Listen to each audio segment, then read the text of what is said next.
Welcome to Behind the Camera, the characters and costumes of Anthology, Part 1. Today we'll be looking at specific characters like Jack Harper, Mr. Myers, and you'll be getting your first lot of sneak peeks of an upcoming Warriors team, Team Hotel. I hope you enjoy.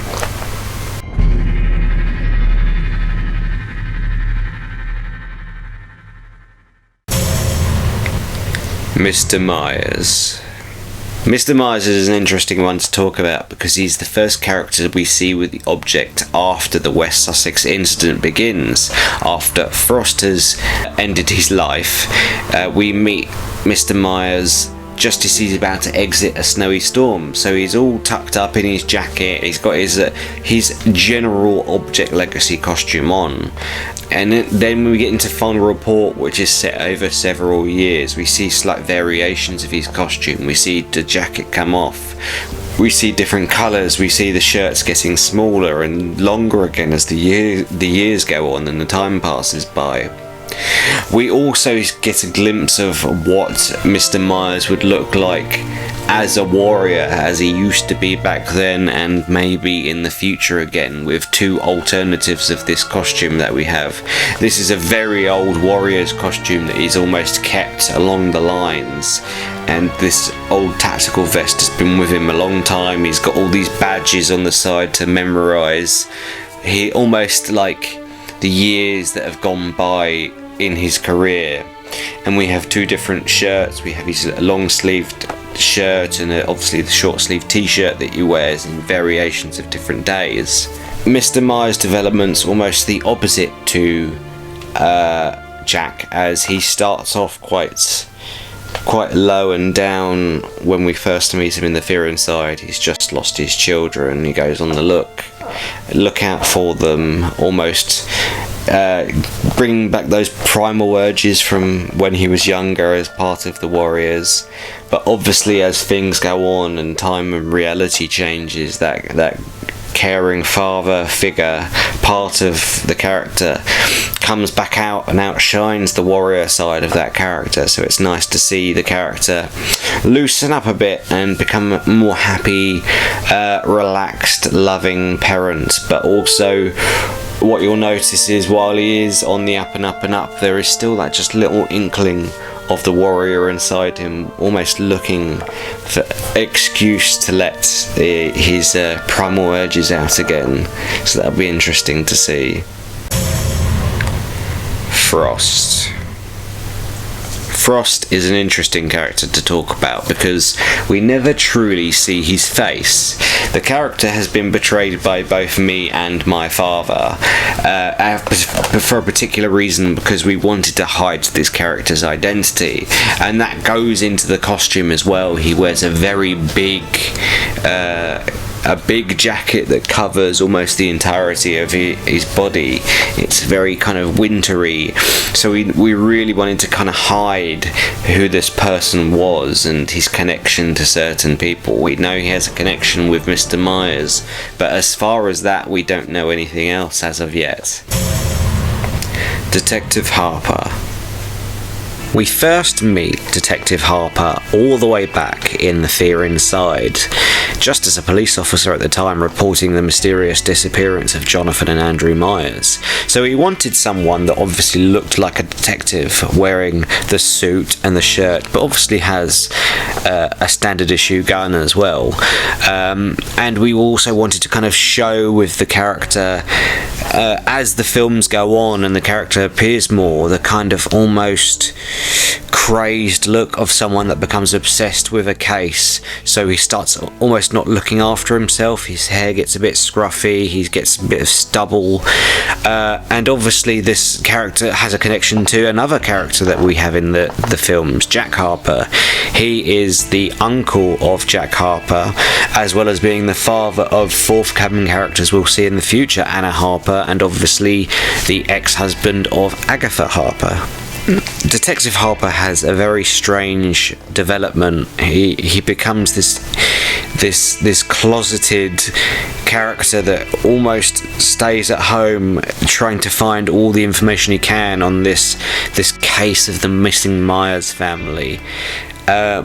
And by the end, we hope to break that character out of that weird lock he's made himself in, where he's become obsessed with one thing, become an alcoholic, and to show that kind of evolution, especially in Final Report, we want to kind of break those chains free with that character.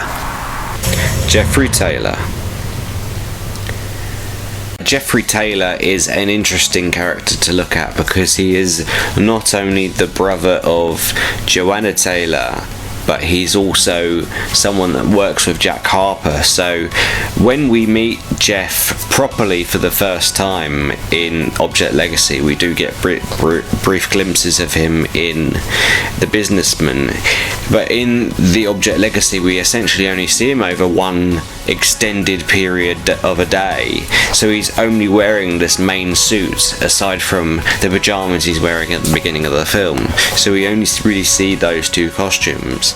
And when we move into Final Report, we see him almost back into that casual, relaxed costume again, but for different reasons than before. He's not just getting out of bed, he's in bed for a specific reason that we won't get into. Spector. Spector is a character we will briefly meet in Detective Harper Reports, and we will hopefully see this character again in Final Report and also the proposed Gathering film. Spector is a vigilante and a freelancer and an information broker, so we really wanted to kind of hide this character's identity, a bit like Frost. He always wears a mask, he almost wears not necessarily combat fatigues, but something very similar, because he does a lot of sneaking around and breaks into places to steal bits and pieces for other people. But he's very much a kind of Robin Hood type. He likes to help out people where he can, but by probably not doing the correct and lawful things. He has a very mixed kind of connection with the Gathering vigilantes as well, because they are both, as a group and an individual, very similar, but Spector sees himself as a complete free agent, so he doesn't want to be associated with the Gathering even though they do work together. And to see Spector kind of break out of that almost introvert personality to finally reveal his face and to kind of like connect with other people will be an interesting evolution for that character. Samantha Troy. Samantha Troy is introduced in the first chapter of the Object Legacy, Chapter 1, essentially, the listener storyline, as a friend of Joanna Taylor, that story's protagonist. But we find out through Joanna's telepathy that she gains through the use of the object that obviously she's been secretly dating Joanna's brother, Jeffrey Taylor. But what I wanted to show with this relationship, while it does start off almost secretive and a bit behind Joanna's back, I specifically wanted to show a very loving and connected relationship, because the relationship we'd shown in the past, specifically in The Businessman with Vanessa, Carl and Jack, was a very, very toxic three-way relationship. You weren't sure exactly who was in the right, whereas with Jeffrey and Samantha, I wanted to show a very loving, kind relationship, a very kind character. Samantha is a very loyal character to her friends, and while she does have what some would consider a transgression, going behind her friend's back to date her brother, she feels guilt about that and almost wants to tell her friend straight away. And over the course of the film we find out this character is there's more to this character than you initially see, and that is another reason why I wanted to bring the character back for Final Report, is to show more than just the loving partner. I wanted to show who this person was without Jeffrey Taylor. Jack Harper. When we first meet Jack Harper in Frost, we only briefly see this character and we're not really sure who he is, and he bumps into a character we know, Mr. Myers, and then we establish the kind of family connection. They're family friends, and Jack is friends with Andrew and Jonathan, and this becomes that friend group that includes Fred Davis and Carl Daniels, and all these characters are really important to the development of Jack Harper, and especially the way he kind of dresses, because Jack is very much a sponge. He kind of absorbs things from his friends and family, and that goes with his attire as well. Where, say, Jonathan and Andrew would wear very light clothes, and Fred and Carl would wear very dark clothes, Jack kind of sits in the middle. He wears very greyish clothes to kind of blend in with the five. Jack Harper is one of those everyday kind of guys, so for his initial costumes I kind of wanted to show that, but also show he's a bit of a moral ambiguity, so that's why you'll see Jack start off with in a lot of grey. Like his main bulky costume that he wears is a grey long sleeve t-shirt, grey jeans, and obviously the grey jacket. We also have his suits that he wears for work. We have his traditional grey one and his traditional black one. Both suit the time and the environment. We also have his almost casual clothes that he wears during the middle of the film, just as he's consoling Andrew about the loss of his family. And these costumes really kind of, I like how they simulate the character of Jack. Another thing with all these costumes for Jack Harper is what we establish is we see this character over years and years and years, about 15 years when you go all the way from Frost to the end of Final Report, and specifically Final Report is a good 10 years, so you see an evolution of costumes. Now, as we move on to Jack's warrior's costumes, the first costume he has is essentially Carl's warrior costume, because he almost inherits all those costumes from Carl after he's passed. He's literally wearing Carl's top, Carl's tactical vest, and using Carl's weapons when he starts off. And it's not until we move into Final Report we slowly see him kind of chipping off some of the old bits that are raggedy, like he takes off the long sleeve t-shirt, replaces it with a short sleeved. Then he kind of moves on as well. As we get into the training section, we see him completely stripped down to a black tank top as he's training with Team Hotel.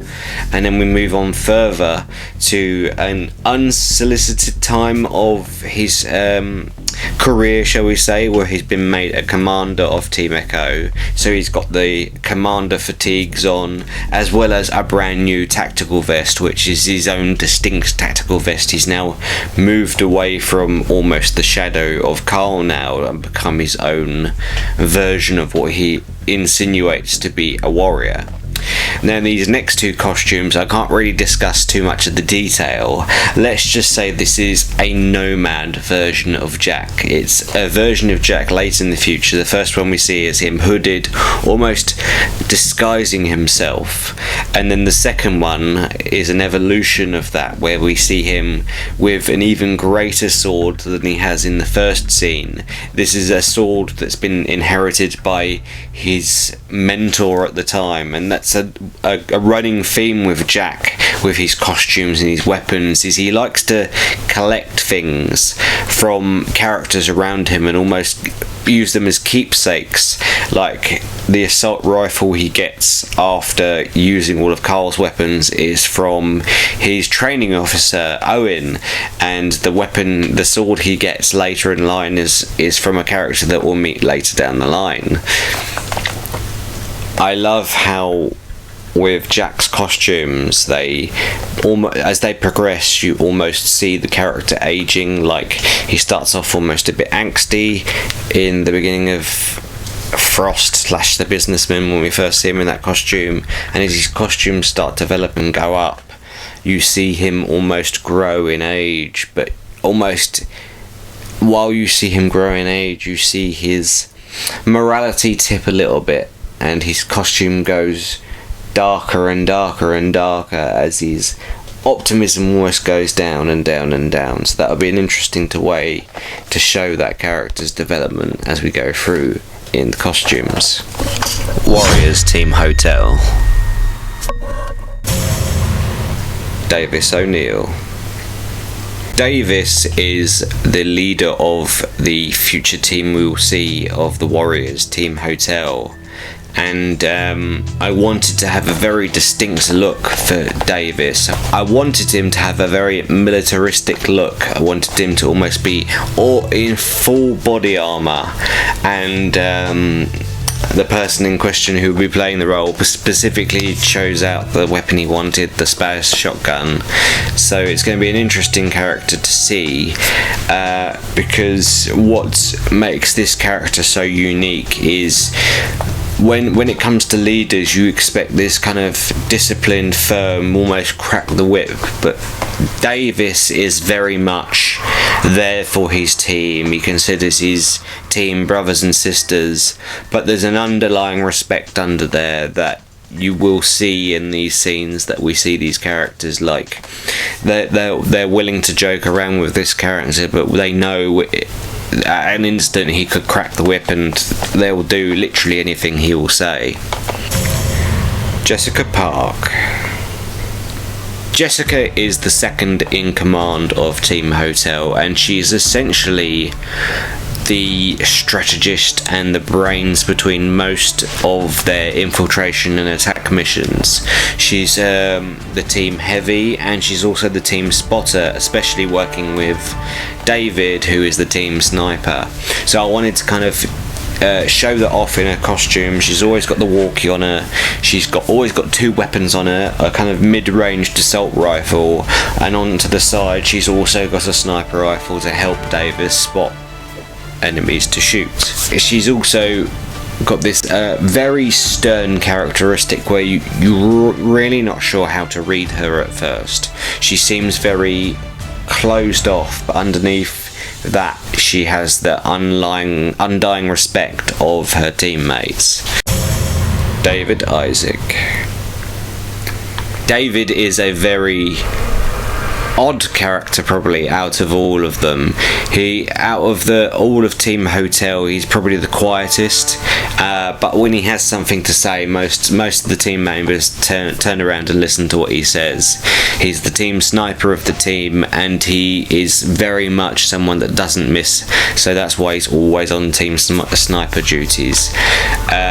He's very close with Owen, and it's very much David is the straight man to Owen's kind of comedic side. Owen Peterson. Owen is the team training officer, because Hotel is a team that is based in one strategic location that kind of moves around that location but not far from it. So you have new recruits go through the Hotel team's base to get trained, and this is essentially how we meet Team Hotel as Jack goes to train with them, and Owen is Jack's current training officer. Owen is someone that very much likes to keep himself light and manoeuvrable. He focuses on CQC. He mostly uses a weapon with a blade, CQC style, but he does have an assault rifle that he does pass on to Jack later down the line. What is good about Owen is he's very, very talkative. He's very open. As he's sparring with people and training them, he gets to know them that way, and it's going to be interesting to see how those dynamics play around when you have all four team members of Hotel, which in some respects are almost echoes of Team Echo, of how we will see that team in the future. So it'll be nice to see how a fully functioning team of the Warriors works, and that is one of the reasons I wanted to show off Hotel so badly. So I can't wait for you to see these characters and how exciting it is to show off these costumes. Well, I hope you enjoyed this sneak peek of the characters and costumes of Anthology Part 1. We shall be back hopefully some point soon to check out some of the other characters that populate this world that I have created with my friends, family, and dearest people among me. So I hope you enjoy what you see so far. I can't wait to show you off the new faces, and I shall see you all soon. Bye, guys.